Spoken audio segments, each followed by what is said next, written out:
Hello বন্ধুরা, এই দেখো আবারও আজ আমার প্রিয় মাছের রেসিপি নিয়ে তোমাদের মধ্যে চলে এসেছি।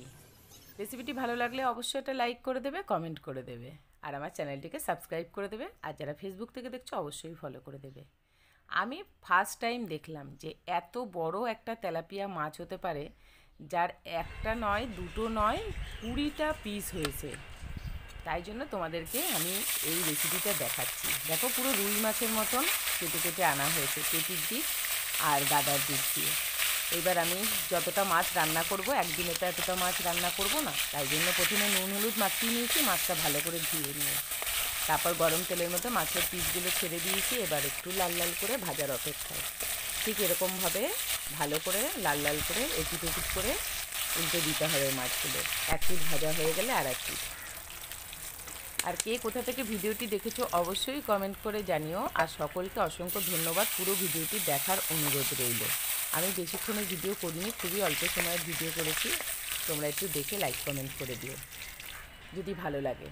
তারপরে মাছগুলো সব ভেজে তুলে নিলাম, ওর মধ্যে জিরে ফোড়ন দিয়ে দিয়েছি। দিয়ে দেখো লম্বা লম্বা করে আলু কেটে রেখে দিয়েছিলাম, আলুগুলো আমি তেলের মধ্যে দিয়ে দিলাম, সাথে কয়েকটা কাঁচা লঙ্কা দিয়ে এবার ভালো করে আলুটা নাড়াচাড়া করে নেব। আলু দিয়ে এরকম মাছের ঝোল কিন্তু খেতে ভালো লাগে, তাই বলে কি প্রতিদিন ভালো লাগে না। আমার এই চ্যানেলে তেলাপিয়া মাছের প্রচুর রকমের রেসিপি দেওয়া আছে, অবশ্যই তোমরা একবার দেখে নিও।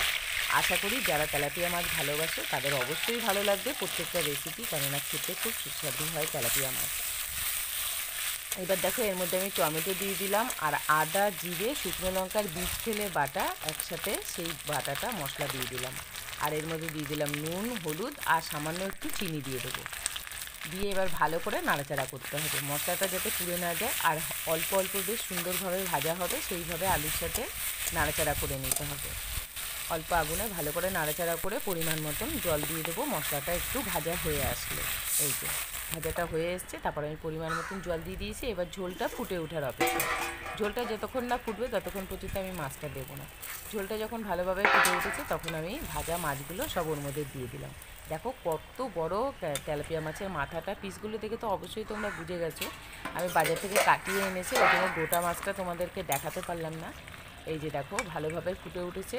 আর আমি একবার খুন্তি দিয়ে দেখে নিলাম আলুটা কতটা সেদ্ধ হয়েছে, তারপরে নুন মিষ্টি ঝাল সব টেস্ট করে তারপরে যখন দেখবে তোমার যতটা ঝোলের পরিমাণ দরকার ততটা রেখে নামিয়ে নেবে, যে আমাদের এতটা দরকার ছিল তাই নামিয়ে নিয়েছি। কতটা টেস্টি আর ইয়াম্মি হয়েছে প্রথমে ছবিতে তো তোমরা দেখতেই পারলে।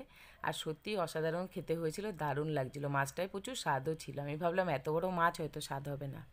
চলো আবারও নেক্সট ভিডিও নিয়ে দেখা হবে। তোমরা ভালো থেকো, সুস্থ থেকো, টাটা।